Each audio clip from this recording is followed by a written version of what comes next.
Main ban by Team Liquid. Here we go again. We could theoretically just see a first pick Caitlyn here for EchoFox if they're prioritizing it that heavily. But if not, maybe they could swap up the Morgana pick or something like that. Yeah, and you have to start to worry about what you're giving up as far as OP picks there back on the red side then. Liquid, what's the final ban going to be? Because I get the feeling if they don't ban Caitlyn, EchoFox are probably going to take it first pick. It's definitely possible, but at the same time, we could just see an Olleh or a Ryze or something along those lines too. But I do feel the way that this series has been going, that Caitlyn should be rising in priority, and I think that makes a lot of sense. You are going to give first pick of mid lane, first pick of the junglers over to TL if they want to try to answer with that. It's maybe just going to be Ashe again, very quickly locked in, yeah. I like the Janna ban there. I think we saw this in game 1 where Liquid kind of understand that they need to protect against that potential duo. But, I mean, like you said, Kobe, Ashe is classically very good into Caitlyn, so I don't mind the lane matchup. DoubleLift played pretty well all game long. And kind of see how the rest of it shakes out. I suppose there's Trundle once again for Xmithie. Yeah, he's been utilized very effectively as far as 5v5 team fighting. Everyone drafting multiple tanks for the front line. Bringing that Trundle jungle has been able to read a lot of stats. Change for Dardoch. That's one of the risks that you have, though, when you blind pick it, is you might get one of these matchups. Remember, still, though, this could be flexed to top lane for Impact to play into a potential tank from Huni. That being said, if EchoFox is not playing with a tank, Trundle does not get the benefit of his ultimate very much, but it's also harder to run no tank compositions. And I do like the adjustment of this Trundle pick, even because when you look at some of the things they struggle with in game 2, in the mid game especially, they were really having a hard time knocking down the front line, and Trundle can help you a lot with that in cooperation with the Ashe. Also, there are a lot more gank opportunities for Kha'Zix. He has more utility as far as the range of his leap and trying to stealth through a bunch of brush, even rushing Moby boots very often in competitive play to try and create a lot more opportunities, as far as side lane plays and burst damage are concerned. So EchoFox here could actually pull out a little bit of a different wrinkle. Yeah, definitely some cool adaptations. I always really like the fact too when you see Cassio paired with more of a utility AD carry. I think that can be really nice because Cassio can sometimes carry some of the extra DPS responsibility through the mid game. So that core of 3 will definitely be able to deal with any potential tanks drafted from Huni, and I'm going to be interested to see if that pushes him onto a different style of champion. Well, we have Alistar ban, Shen ban, and Thresh ban as Team Liquid finish their phase 2 bans. These teams are taking a lot of time actually in this phase to kind of consider all the different possibilities. Because again, it's a pivotal game here in game 3, and there's clearly been a lot of changes already. And I like what Team Liquid have done here, because the big concern when you have Ashe and Cassiopeia, low mobility carries in the backline, is dive combos. You already have a Kha'Zix and Assassin here, so they try and take out the Alistar and the Shen, 2 very good dive partners that would want to get back to that backline and try and take them down early. So they've banned those out. Let's see what they've got here as far as the first pick, though. Tahm Kench is available, and I wouldn't be surprised to see Tahm Kench grabbed into things like the Ryze, like the Kha'Zix. I think can give your Ashe quite a bit of safety. Braum also on the table, though, and yeah, that's going to be the option. It's also extremely good into Ashe, which is kind of the other consideration. So Huni does snap off Camille. Tahm Kench is the obvious pick there for Adrian. There you go, Azael. No tank. Support tank kind of counts there, a little bit halfy at the end. But Huni, not backing down, is going to take the Camille up to the top side and challenge Impact's tank. Yeah, so he's just going to go likely with this Ornn. Ornn very strong into these melee matchups, and as long as Huni can not really kind of run away with it, Impact should be able to try to stabilize, just try to keep it as a farm game. It's interesting, though, because while you are definitely getting the advantage of not being as targetable, by this Trundle ultimate, and I definitely think that Kha'Zix has a big edge in the early stage and in these 2v2s, Xmithie is still going to be useful in team fights, and having multiple tanks in the front line is just easier to execute in the later stages of the game. Once again, we have EchoFox much more willing to take the risks, take the damage opportunity here, and Team Liquid towing the line. Multiple tanks stacked up to a couple hard carry DPS backliners. I mean, we saw how Dardoch was able to get ahead of Xmithie on the Skarner game. If you can get a similar style of lead on a Kha'Zix, if you can join up with Huni, moving around, taking out Xmithie in his jungle, that's definitely a very powerful, very frightening 2v2, especially in combination with you have Fenix with the Ryze ultimates, you have the Tahm Kench Abyssal Voyage. These are ways for those guys to get out to a side lane, to enable your split pusher, and really try to get him ahead. I wouldn't have it any other way as we kick off game 3. Liquid kind of sticking to their guns. here with the tanks, especially on the top side. And Huni is slowly creeping up, in fact, the top side in general, slowly creeping up towards more and more aggressive picks. Definitely excited to see how Echo Fox play this one out. They're well set up to 1-3-1, have some split push play, use the Abyssal Voyage from Altec, or from Adrian, even get him roaming around. Definitely a lot of flexibility, but you have to have success early on with these types of team competitions. Yeah. If a Team Liquid, the more stable sort of Turtle-esque type of composition set up here with front-to-back team fighting gets early leads, then it becomes very difficult because they just group up around objectives. Or even if it's even, it's very difficult for Kha'Zix to jump into the middle of these team fights and find those assassinations at times. But some pretty cool stuff coming on here from Huni. Seeing him actually go press the attack as opposed to Comet, which is almost always what you will see. This is less about the early lane and more about being able to actually kill off the Ornn in the later stages. So this may make it a bit tougher for laning, but we'll see if it pays dividends. Yeah, I do really like, since press the attack was buffed, a little bit more proc damage, and the percentage damage increase has to scale up a little bit more. Yeah. I think it's a very good place to have on top laners because they get more levels quicker. It will scale up more, and you're going to have that for the team, in which a team really needs to take down that target. You talk about diving people. This is where this type of team competition breaks. If they're not able to get that kill, you know, the electrocute from Kha'Zix, press the attack coming in, all their damage focused on actually killing off that single person. There's definitely been some really cool adaptations in a number of places. You know, now talking about Huni, but when you look down at Olleh, you'll notice he's not Unsealed Spellbook. I actually think playing Guardian against Assassins as a defensive support is even nicer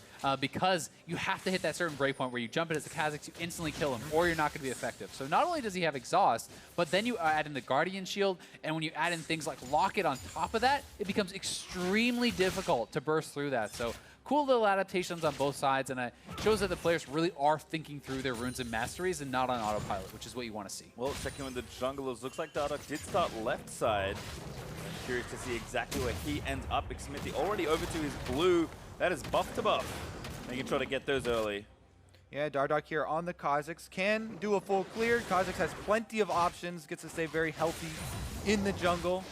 Due to the regen off of his W, and he also has the options of trying to gank bottom lane early. Whenever you have Tahm, Kench, and Braum, whichever jungler presence is felt early around bottom side, either Tahm Kench gets to stack up his passive, and you are forced to all in because he's going to eat you and spit you backwards, or Braum gets to stack up his passive, and you're going to get stunned.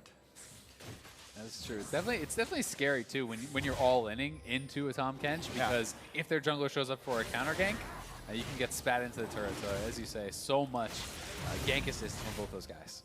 Another great hawk shot, though, by DoubleLift. Does spot Dardoch on the red buff. Xmithie also chewing through the rest of his jungle. Looks like both junglers will keep it a little bit lower key here in the early game.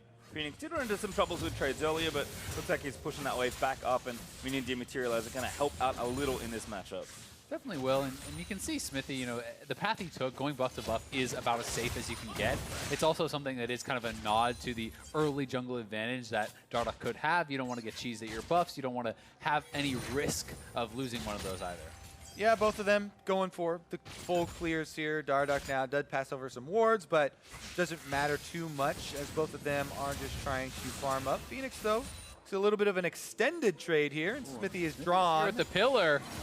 Oh, now Fenix has to run. He already procced the passive. Rune is good. Miasma not bad, but Pillar doesn't quite connect through, and Fenix will save those summoners. Yeah, we talked about gank options.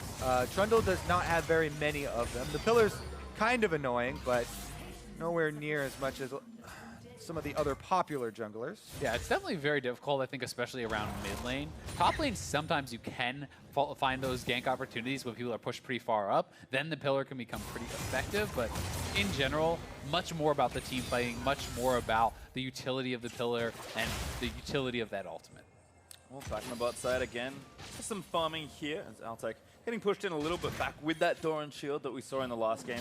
Clearly, again, wanting to stay pretty safe in a lane versus, I would say, quite a bit more combat readiness in the 2v2. Adrian is back on Spellbook, so no need to do something too crazy. Again, if they just kind of float this lane, things will look good as Huni does get a stun in onto impact. Press the attack debuff is on. It's not too effective early on, as we said. the percentage damage thing with Trundle nerfed. is about to pass. Yeah, Xmithie's here Dardoch too. moves first. They see Xmithie now, though. In fact, Dardoch's just going to jump onto him instead. Here's the red smite already. Xmithie hasn't actually gone back yet. Huni over the top, going for a massive first blood, and they will get it. Impact, though, finds the trade. Yeah, Impact able to trade back there, but Dardoch had gone back to base, had the red smite. Xmithie had not bought, so no chance for him to win that duel. And Huni uses his flash to go for this as well. He is secured with the extra bonus gold there from the first blood, but Impact being able to answer back with his own flash and still critically be able to pick up the minion wave that was pushed to his turret means that it wasn't too bad for Team Liquid. Yeah, definitely not at all. So Xmithie around here, Dardoch, not only does he have the red buff, he has the red smite, so Xmithie really has no chance in this duel. Does a pretty good job splitting them up with the pillar, forcing the flash, gets flashed out. Huni going deep, really hoping to pick up the first blood to make that more worthwhile, because as you said, Impact gets a kill, Impact gets the farm, so his earlier buy is going to be more powerful than that of Huni. Well, Huni has reset things back up. Not a whole lot bought, unfortunately, for him with just the assist goal from that first blood, but Dardoch kind of off to the races. He is the big early game threat on this team. As Adrian is going to TP back down to bot lane. And Impact going to TP back to top lane. Huni walked, by the way. Yeah, that's the one thing about Impact trying to pick up all the minions at his turret. Yeah. Huni had a lot of time to walk straight back to the lane, so there is a teleport advantage and a possible bottom side crush map here from Echo Fox. Yeah, Impact wasn't able to push it all the way out before he based, so you don't want to let him freeze and really kind of eliminate any advantage you have. Especially without a flash versus a Camille Kha'Zix. Camille can engage at any time, within a lane here. And Kha'Zix has plenty of damage to follow it up. And at level 6, I mean, Camille, locking you in. We could even see 3-man, a Ryze ultimate coming in with that Kha'Zix, trying to get Huni ahead. Dardoch does move in towards level 6. I think he's got it off this camp, so we'll see if he starts to use that evolved R invisibility and really sneak around and try and force more plays. He is the one that got that early injection of gold. So expecting Dardoch to play on pretty trademark pick for him. He was known for his aggressive tendencies as a rookie. Probably going to show some of those off here in this game.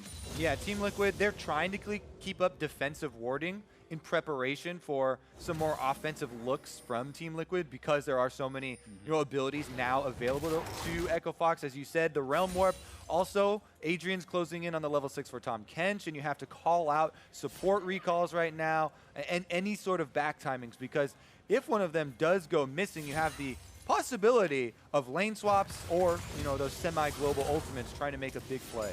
Definitely the case. One thing that is kind of working in Impact's favor that I always like when I am playing a top lane tank is how much physical damage there is. The auto attackers, when you look at the Kha'Zix, you look at the Camille, things like Ninja Tabes, things like the Frozen Heart become so ridiculously efficient. So we may see Impact just try to rush towards that.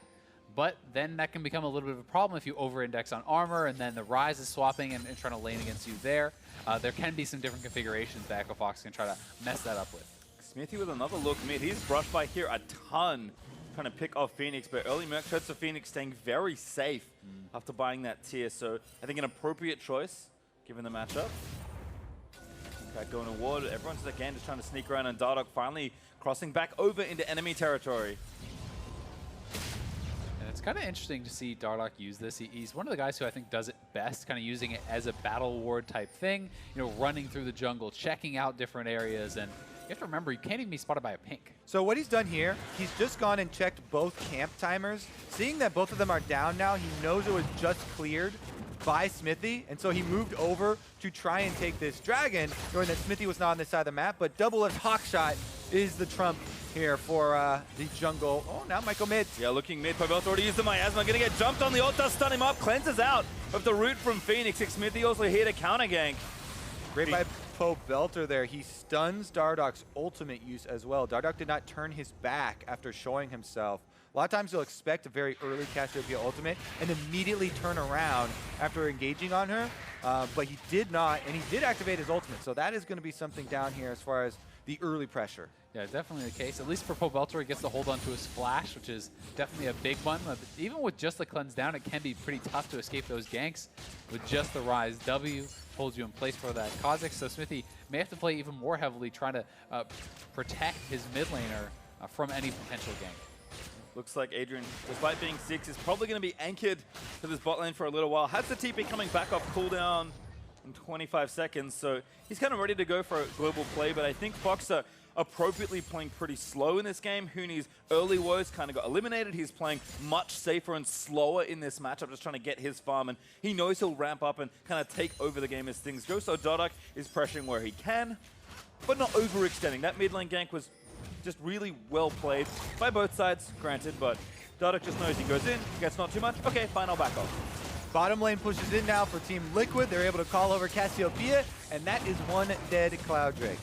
Yeah, nicely done. Going to be able to grab that up, which will help them moving around the map a little bit, perhaps helping Xmithie to keep pace with Dardoch, who's going to be moving around. And Dardoch really does seem to like to prioritize this Rift Herald. This is 3 straight games. He has been the one going for it. Does get spotted by that hawk shot, though, and pinged out. So we'll see if TL wants to try to make a move. Definitely going to be interesting because this Echo Fox lineup would benefit very big from starting to take down the outer turrets. You know, they're the ones with the split push tendencies here. They have Camille and Ryze, you know, as well as a Kha'Zix that wants to take advantage of a split up team. If Echo Fox can force a situation where Team Liquid do not get to play off of set up battle lines and the synergy of having strong backliners in, behind the tanks, then that's where Echo Fox would be able to get their advantages. And a Rift Herald is more, you know, focused on setting up to do that than a Cloud Drake, but the speed of a Cloud Drake, especially out of combat, kind of helps Team Liquid answer and try and counter that. Yeah, it really does, and it's kind of that give and take, so we'll have to see which ends up being more useful. I mean, in Game 2, the Rift Herald was very effective from Echo Fox. In Game 1, it got interrupted. They got nothing from it. So that's always kind of the interesting thing about that objective to me is, great, you got it, and then what are you going to get from it, right? Because if you can get a kill and drop that, maybe you get 2 turrets, and sometimes you get nothing. Yeah, and you have to give the upfront payment of your time in killing it, which is an investment, and you don't want to mess up that investment by dropping it on a bunch of crypto or something. Well, pressure is mounting certainly in the game. Dardoch with Moby Boots finished. Huni still with a ton of gold to spend. I think both teams recognizing that they want to be the first one to break these turrets down. Like you mentioned, Rift Herald is going to be the use for Fox, and I think TL are getting some traction in their bot lane. Not too much, unfortunately, on the turret side, but again, getting things done. Huni eventually will go back and buy, and this matchup won't feel quite as bad. Yeah, but honestly, even without the buy, he's been the one doing pretty well. He's been aggressive for most of the lane, and it's been kind of fun to watch how he is playing, and he's actually hookshotting almost non-stop onto his opponent, utilizing his passive for that physical shield pretty well here, and honestly, he's doing a good job attacking the mana. Okay, now he's getting over though. Xmithie here, ready to go. Huni knows he has to get out of the way. Ornn not ready. Huni's got a flash. Does not use it. I think he's maybe dead regardless. Flashes after Xmithie. While he flashes ultimate, emitting a little bit of damage, but it's not in time. Dardoch getting chased up by Dardoch. Fenix gonna try and take him down. Dardoch leaps in, barely misses that kill. Pobelter! And now Miasma grounds Fenix. They're chasing it down. Xmithie impact. They will get the kill between the turrets. Not even close. Pobelter slithers away with a tiny bit of life.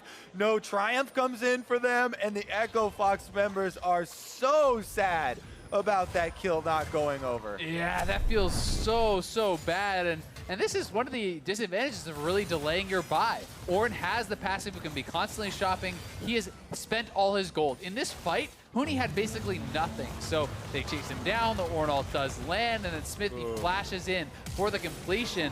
There's no real damage here from Huni to be able to turn around, and then this 2v3, they try to get on Pobelter. Look at how Pobelter flashes in behind his teammates. They're both body blocking any potential Ryze Qs, making sure they could not find the kill. Definitely a good flash there by Pobelter, evasive maneuvers, but also got to commend Impact on his Ornn ultimate. Yeah. You're mentioning the possibilities of flashing. He actually, once the slow hits, because the Ornn ultimate is so wide, his angle cuts off any possible beneficial flash from Huni. He literally could not flash forward in any way to avoid it because it was cutting off the entire retreat path, and he had no options there. So once that one's down, easy for Trundle to follow up. So very nicely cornered there to actually secure the kill. And now Impact double summoner advantage in the top lane on this Ornn. It's going to feel really good, and it's harder and harder to actually attack the mana pool, which is more what Huni has been doing when he has not only the completed Frozen Heart, but his Catalyst too. Like, that's so much mana. You're probably not going to be able to push him out of lane anytime soon. Well, Huni at least is going back and forth, but a far cry away from Trinity Force at this stage. He's going to have to team out down the waves and get that farm going. Again, the map's still not particularly open with teams looking to take that first turret and collect the bonus gold. Dardoch channeling in mid here. I think the timer must have been running low. Yeah, I think so too. And we kind of talk about how effective it's going to be. They see where it's spawned. Pobelter and Xmithie should be going over there to actually intercept this. I think that's kind of silly play to actually not be in position when they saw it spawned in mid lane and actually even let it get the charge off in the first place. Decent damage, but not enough for the turret. DoubleLift and Olleh fishing for an ulti pick here. Xmithie's pillars have been on point so far. So certainly a lot of threat here again from Team Liquid to try and CC down and pick people off. Yeah, the threat is kind of there, but look at all the defensive vision from Team Liquid. They have the red quadrant fully warded up. Dardoch just walked over the control ward, so they know he's hovering on the top side somewhere, and that means 45 seconds here for Team Liquid kind of controlling the bottom side of the map, setting up for this dragon to try and change. Was looking like Fenix was kind of cheating towards the top side, so they're thinking about any potential plays up there, but a fast push towards mid lane, and Trundle, tank or not, really does crush down turrets, so you have to be very wary of any time you leave one undefended. Oh, here comes the play in top lane. They're trying to go for impact. Dardoch here. The ult follows, but impact is going to channel his ultimate. Huni's already locked him in, but a good nugget from impact. Still, the damage, I think it's going to be enough. No, not quite. Impact survives. Dardoch does a good job of evading Impact's ultimate, but in the end, he gets out, and in the bottom side, Team Liquid do claim the turret.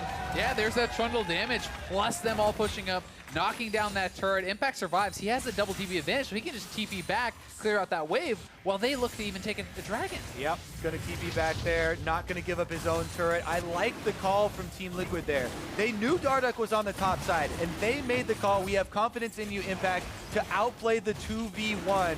We are going to make our play on the bottom side. It actually even harkens back to the Cloud9 series. DoubleLift tweeting out afterwards, gank my top laner again, see what happens. You know, they make the call. You're good enough, Impact, outplay them, and we'll gain stuff on the bottom side, dragon as well as first turret. And he's even a tankier boy now. He goes back, he's like, well, that was a little bit close, I'll get some tabbies now. Yeah, so like, outplay, or I don't want it to get that close again. Yeah, so Ninja Tabby's going to be super effective against that pair if they do look to attack him once more. And now we kind of have to talk about, I mean, you mentioned on it earlier, Kobe, talking about how difficult these sorts of compositions can be to execute for Echo Fox when you're getting towards the middle stages of the game. And the question becomes, you know, are they in a position where they're actually able to win these fights? And I don't think they are. Without the map opening up as well, you don't really have alternate win conditions. So TL, knowing this, they take the temper from the bot lane, they flop it up towards the top side. DoubleLift and Altec both farming pretty well. Similar farms, similar items, but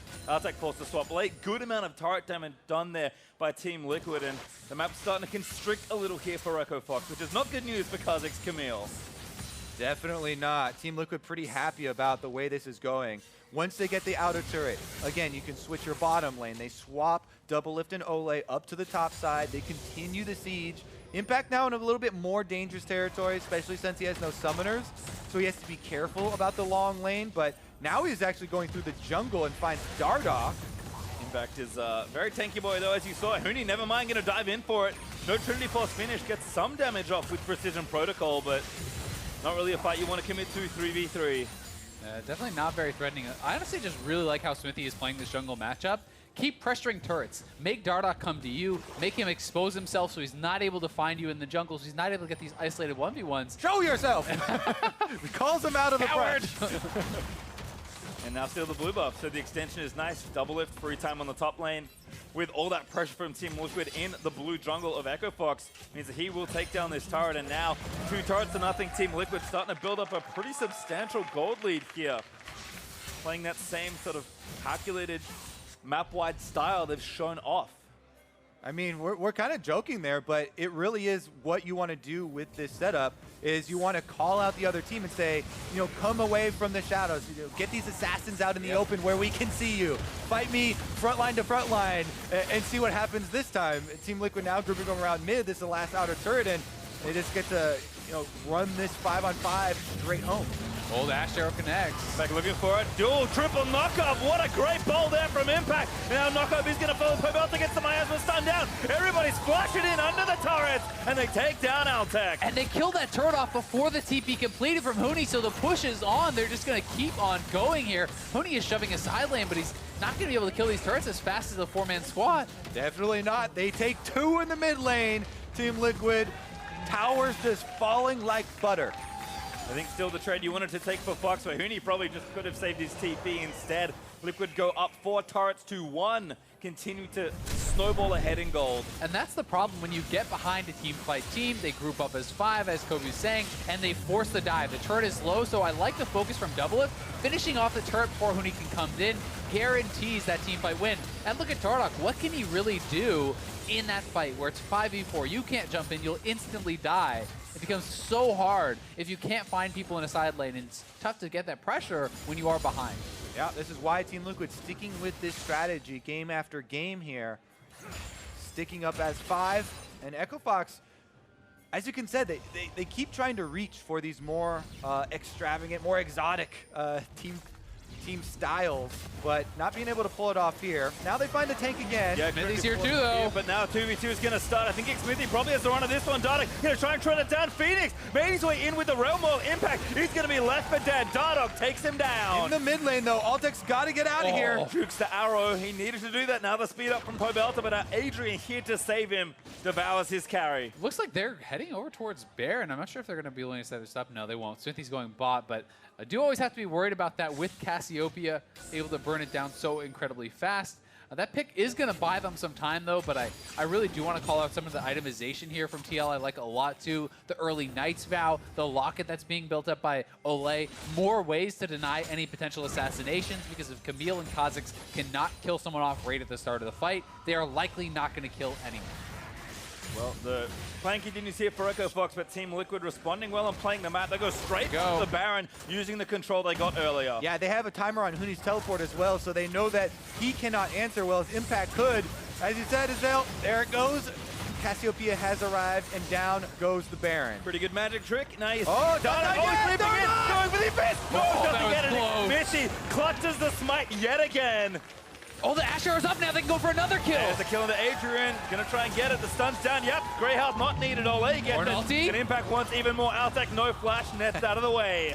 But they can just push up mid. That's 2 kills. That's the Baron. 5 men are alive. Impact needs to go back to defend, but this is a 4-man squad pushing up mid, and this is very likely an inhibitor. Yeah, more standard play here. Team Liquid coming straight through. They could send one person back to speed up the minions. Right now, they've sent Impact all the way back to even stop Huni from splitting. Well, he'll get a turret, but Impact's going to tie him up for a long time. Team Liquid will happily make this trade. They're going to take down the mid-inhib turret. Not going to stick around just yet. Maybe looking for another pick, but TL will exit.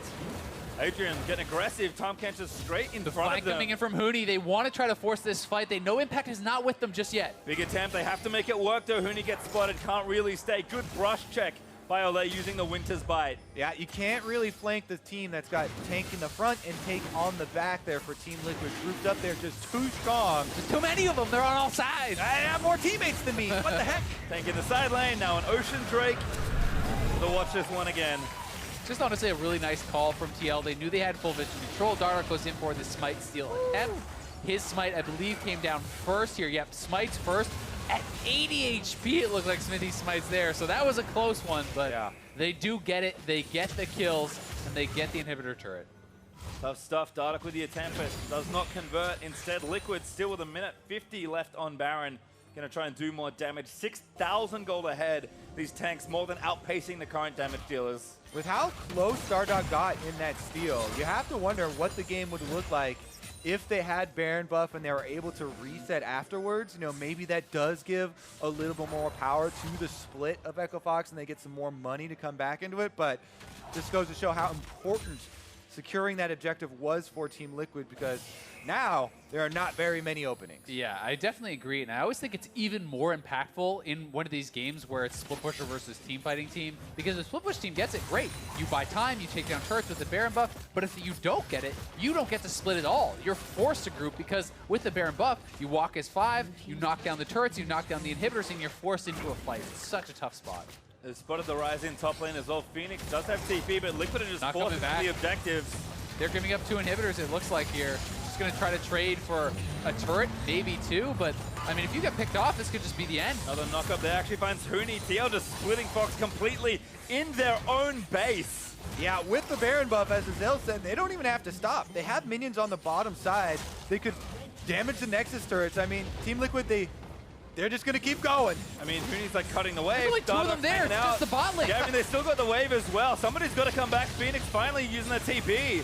Huni got halfway out the map, up into the mid lane before he teleports back, then cancels it. Looks like they spotted Dardoch already. Huni's still running down, but this is a desperate-looking fight there. Team Liquid start the initiation. They find Adrian. Pobelter whiffs the ult, but it's not going to matter. Pobelter flashing in once Dardoch is going to immune that stun. But Fenix still looking, and just Fox just don't have enough resources really to fight. They will defend their base for now. Huni does not go back in. Team play here from Team Liquid, forcing Echo Fox to group back up inside their base. Their teleports are used. They're strung out across the map. Now they're trying to collapse onto Team Liquid and find something for themselves. Huni! He's going again. He gets blocked by Olleh. Again, trying to get some damage down. Dardoch on the side. Going down completely. Dardoch wants an assassination, but can't find it. Huni now going to get chased down. Hook shots through the wall, but a double flash. They want to take him down. Huni slain by Impact.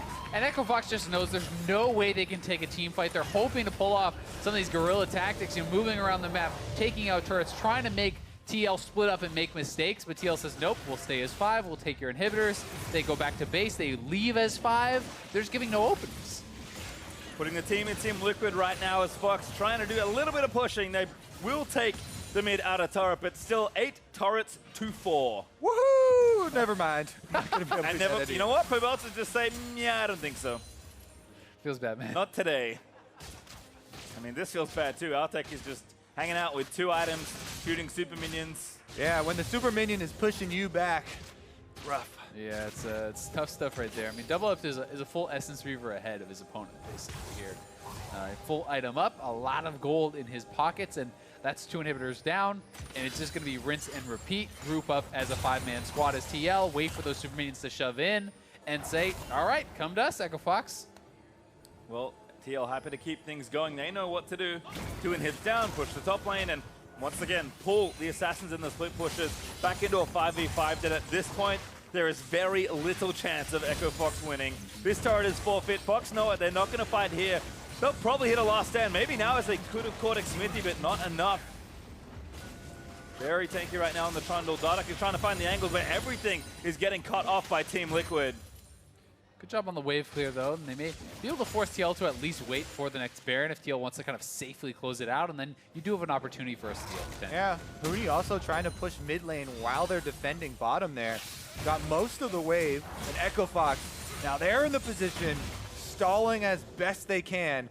This onslaught from Team Liquid. One little super creep still on his way in. Another bit of damage again onto Olleh, but don't really have much on these carries. Huni looking for the collapse. But like, who do you even initiate on at this point? That's the trouble, right? I mean, you're standing there. There's a Guardian Braum with a Locket standing on top of the 2 carries. There's 3 tanks who are going to CC you instantly if you go in. There's almost no good target, right? There's just, yes, you want to get on Pobelter or DoubleLift, but they're so heavily protected. It's hard to see a world in which an assassination gets pulled off. And there's the ult from Impact, going to try and seal this game out. Another double knock-up. Fenix does get devoured, but the turret is looking unhealthy as the Nexus turret actually falls into play. The inhib in top turret will fall also, and the inhib will join it shortly. Just a couple little things left to wrap up this game. The Nexus is actually exposed. Team Liquid just going to stride on in. And this is looking like it's going to be all she wrote for this one. TL playing it very safe. Echo Fox has got to go right now if they want to have any chance. Not going to go by the looks of things. Just no time to devour. And Huni dives in, trying to get down. DoubleLift does have some damage, but still gets stunned. DoubleLift instead takes him out, and Team Liquid will smack the Nexus, collects a couple kills on the back end of things, and be on the verge of making this finals 2-1 up over Echo Fox as they're forced back into their fountain. DoubleLift is going to get a triple. Maybe someone's going to feed in the Penta right at the final moment, but not needed today. Team Liquid find a very strong-looking win. Drafting for the 5-on-5 again, and Team Liquid able to weather the early game without an issue. Grouping up around objectives afterwards makes it look easy. It really does. And honestly, this game has been such an interesting series because there's been so much pressure on top side for Echo Fox, so much pressure on bottom side, it feels like, and so much emphasis there for TL. And Impact is just doing such a good job of neutralizing the lane, right? He's not trying to do anything too crazy. He's not trying to, split push it out or get any massive advantages, but he's holding even. He's being very steady, and he's having strong contributions in every single game, and that feels like it has been enough. I feel like Xmithie as well and the team overall, we kept on mentioning the defensive vision that Team Liquid's putting up. So, they're not only looking out for what Dardoch is trying to do, but then they set up the counters on the opposite side. I think EchoFox just kind of put too many eggs in the Kha'Zix basket, because even Camille wasn't getting traction in that matchup either. And as it turned out, Team Liquid just defended all their lanes, and hey, they're up 2-1. To get more on how Team Liquid brought the series to match point, let's send it over to the State Farm analyst desk. Thank you very much. PastryTime, 2-1 now for Team Liquid in this series. Back and forth it is going. And once again, some really interesting stuff happening in Champion Select here. The Trundle picked up by Team Liquid yet again, and it's doing some really interesting things to EchoFox's draft in response. Yeah, in game one, we saw how good it was into tanks, so the solution for EchoFox this time when they see it is... Don't pick tanks! Let's not pick tanks, and that can work in some situations. I think the Kha'Zix was a good answer by itself, but then you start also comboing with no tank top lane, and then only a semi-tanky mid laner, and you realize very quickly you have no one to walk forward, really, on the side of EchoFox. Yeah, and it means you absolutely have to win early games so you can have an unstoppable 1-3-1 with a lot of collapsing. And Ryze Camille works, especially with Tahm Kench, like the amount of map movement that they would be able to have. Right. But that is all predicated on actually winning the early game, which I don't fault them necessarily for, because they won the early game in games 1 and 2 for the most part. But right, so to some degree, there might be that expectation on the side of EchoFox that they can do the same thing here in game 3. Not quite enough of a lead, though, for it to manifest in a mid-game split-push victory. Right, absolutely, and this is what we were talking about last segment, where we're saying it is hard to win 5 early games in a row, and no surprise, finally Team Liquid is going to react well to Huni's pressure. They also put more focus on him this time, I think, because he was on a carry, and if you stop Huni from getting ahead this game, like we said, you win the whole game, versus when he's on Sion, you don't need to do it as much. And some very close fights in the top lane, a 1-for-1, almost a 1-for-2, but this gets turned back around, makes it a 2-for-0 for TL, and things started getting pretty bad. yeah, and then once TL can start forcing Baron, the smite actually takes us to 400, then the rest of TL bursts it down. So really calm smiting, I would say, by Xmithie right there, then the Ashe arrow to follow. Yeah, it was something that looks a little scary because you see the number tick down to 88, but you need to realize there's 5 TL people dumping damage in there, and Xmithie has a smite, and Dardoch already smited. So there's almost no way, once Dardoch smited at too high of a number, that they would lose that Baron. And then after that, they just walked up to turrets, and EchoFox is like, yeah, we'll split push. Well, again, I think that's where we see EchoFox's team comp kind of fall apart. Without the lead, without that gold advantage, as soon as the Baron's picked up by Team Liquid, having that front line, having a bit of the more standard team fight engages, and the ability to control the game in that sense just made it so that EchoFox resorted to those guerrilla tactics, as it was said by the casters. And I mean, Team Liquid's played mostly the same way in all 3 games. And they're just kind of refining the way that they get to that point. This is also a game that I do feel like hinged a lot on those early game plays that barely went to EchoFox. Like, if First Blood goes to Huni instead of Dardoch, and he doesn't barely get knocked into turret range after he does his hook shot wall jump, that's a lot different. Completely different story. Yeah. Yeah, and it's also the kind of thing where we talked about the meta at the top of the day favoring TL. I think that you can kind of see how they have a lot of different champions that they can work with while going for this same strategy. Combined with the fact that EchoFox is being very inflexible in their draft. Same 3 bans, 3 games in a row. TL doesn't ever have to adapt to any bans. And you're banning out Morgana, which is like the Trundle is changing how your entire team drafts versus it's slightly more annoying in lane. Series point for Team Liquid. We'll see if EchoFox finally decides to swap up those bans. I did want to update on the over-unders that we had thrown out at the top of the day. So starting with DoubleLift's deaths for the series, so far he is at 2. So again, I'll remind you that the over-under was 3.5. There's still a possible 2 games. He just has to die twice, Mark. Both those games were in the loss, so if they win, he hasn't died in a victory yet. Exactly. In all the playoffs. Right, yeah, no, so incredible scoreline out of DoubleLift so far. We'll continue to track that. Next up, average game time. 32 minutes and 7 seconds average at the moment. I mean, that game itself was a 29-minute game, so that definitely helps bring the average down. So that means we need... It's got to go 3.5 more minutes. We need like a 50-minute game for it to go. Yeah, to bring the whole average up, it's going to be an insanely... Hey, maybe we get a crazy... we get another quick smashing game out of EchoFox in game 4. And a crazy... Oh, you want close, long games? Well, because game 2 was like as close as we've seen in the series, and that was still like 36. So it wasn't quick. close game. Yeah, which as is weird what as that Feel is. good about the last one, though. All right, Yeah. but see, here's the thing, right? And what makes it even more phenomenal that this number is as high as it is, 74 kills when the average game time is only 32 minutes? Are you kidding me? So you're telling me There's a chance. Yeah, Oh, that is what we were telling you, Mark. It's gonna have to be a 6-kill victory, I essentially. feel real for clean game Team coming Liquid. from Team Liquid. Yeah, I won the over-under 2-1 last week. You might be on pace to win 2-1 this week, unless DoubleLift dies twice in a victory. Then I still get 2 out of 3. It's not that crazy to imagine, so Yeah. it's pretty close. Feeling good, feeling good. Team Liquid swapping back to blue side, so again, no surprises there. The teams have been Yeah. flip-flopping back and forth. Yet again, the red side team wins, so at some point, I gotta call into question whether or not you just believe in the pattern and If it stick hits to game red. 5, I feel like Echo Fox would select red side, but I will be so disappointed if Echo Fox doesn't change their bans. Okay. And Because give up Swain. Team Liquid has played 6 playoff games now. The 3 games they played against C9, same 3 top lane bans, Yep. first phase. And here, same 3 bans, Jhin, Xayah, and Morgana from Echo Fox, all 3 games. You have to change something in a best of 5, especially if you are losing. I agree with that statement, but now I want to kind of understand why it is that teams might be doing this against Team Liquid. Does it have something to do with the idea that, as you mentioned, Mark, they have a number of different champions to all play the same style? So in a sense, it makes it hard to figure out how to attack a style that seemingly has 47 different unique makeups. Right, so like I think we've seen enough out of DoubleLift's Ashe at this point that like, okay, maybe that, like, there is always an answer. And like you said, it makes it hard to know what to do, but start banning what's working for them. So like the Swain, even though it didn't win that game, I would say it was working. Trundle 2 times in a row was working. So while they will find substitutes, force them on something else. Same thing with Apollo's, or Right. excuse me, Hakuho's Thresh. Like, yeah, he'll probably play something else and do well, but get him off the thing he's currently crushing it on. All right, there you have it. Some thoughts ahead of match point, rather, for Team Liquid. We're stepping away when we return. Team Liquid secure their spot in the finals in Miami? We'll find out, and soon enough, Echo Fox versus Team Liquid after the break.